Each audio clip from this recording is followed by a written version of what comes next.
भाजपा के पूर्व विधायक रणधीर सिंह ने डॉक्टर इरफान अंसारी को बांग्लादेशी रोहिंग्या बताया।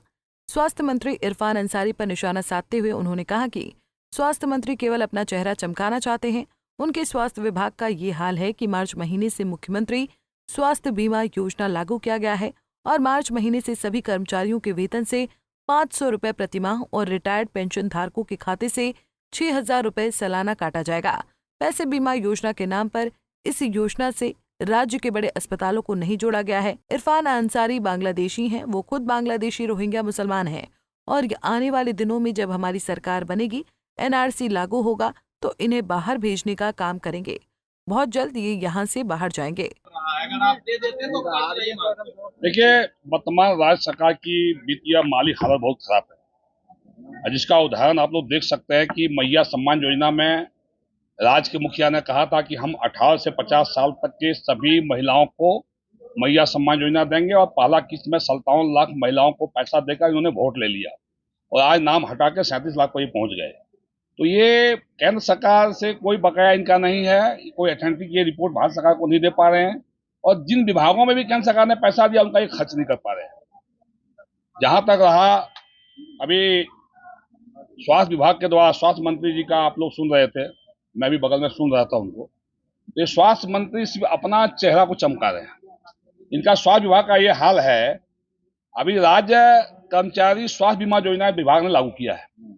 मार्च महीने से सभी राज्य के कर्मचारियों के वेतन से हर महीने 500 रुपया कटौती किया जाएगा और जो कर्मचारी रिटायर हो गए हैं उनके खाते से पेंशन से सालाना 6,000 रुपया काटा जाएगा।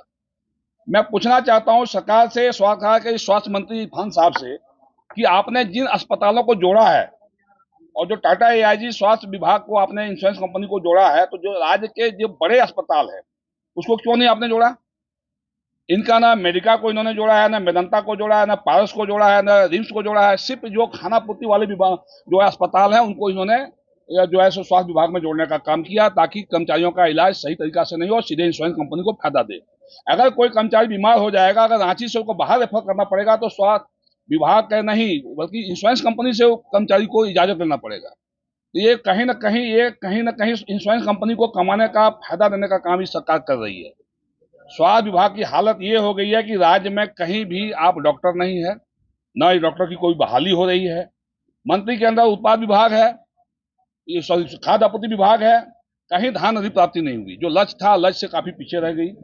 जहां तक अभी ये बार बार इनका बयान देख रहा हूं, ये कह रहे हैं कि कभी ये आदरणीय रघुवर दास जी के बारे में बयान दे रहे हैं, कभी ये बाबूलाल मंडी जी के बारे में बयान दे रहे हैं, हमारे माननीय नेता प्रतिपक्ष के बारे में। तो मैं इरफान साहब से पूछना चाहता हूं, आप क्या हैं?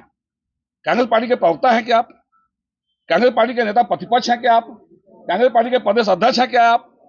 तो हर जगह आप ही बोल रहे हैं, बाकी लोग कहाँ गए? तो ये बार बार ये कहते हैं कि रघुवर दास जी को मैं नहीं जानता कहाँ से आए हैं। तो मैं खुद कहता कि रघुवर दास जी तो राज्य के मुख्यमंत्री रहे हैं, यहाँ का स्थानीय निवासी हैं, लेकिन इरफान अंसारी बांग्लादेशी हैं। ये खुद बांग्लादेशी रोहिंग्या मुसलमान है और आने वाले जब NRC झारखंड में हम लोग लागू करेंगे तो इनको यहाँ से बाहर करेंगे, बहुत जल्द यहाँ से बाहर जाएंगे। उन्होंने इस सरकार पर हमला बोलते हुए कहा कि वर्तमान में राज्य की सरकार की माली हालत बहुत खराब है। जिस तरह से मैया सम्मान योजना में सरकार ने कहा था कि 18 से 50 वर्ष की महिला को और बहनों को मैया सम्मान योजना देगी, चुनाव से पूर्व 57 लाख महिलाओं को देखकर वोट ले लिया। उसके बाद 20 लाख महिलाओं को मैया सम्मान योजना से बाहर कर दिया। केंद्र सरकार के पास इनका कोई बकाया नहीं है, कोई ऑथेंटिक डाटा नहीं देते हैं। केंद्र सरकार जो पैसे देती है उस पैसे के खर्च करने का ये यूटिलाइजेशन सर्टिफिकेट भी केंद्र सरकार को नहीं दे पा रहे हैं। आलम यह है कि जिन विभाग में पैसा केंद्र सरकार देती है उसे भी वो खर्च नहीं कर पाती है। पंजाब केसरी टीवी के लिए रांची से आशुतोष सिन्हा की रिपोर्ट। हमसे जुड़े रहने के लिए हमारे YouTube चैनल को सब्सक्राइब करें और नई वीडियो की नोटिफिकेशन के लिए बेल आइकॉन को दबाएं। अगर आप ये वीडियो Facebook पर देख रहे हैं तो लाइक जरूर करें और ज्यादा से ज्यादा शेयर करें। धन्यवाद।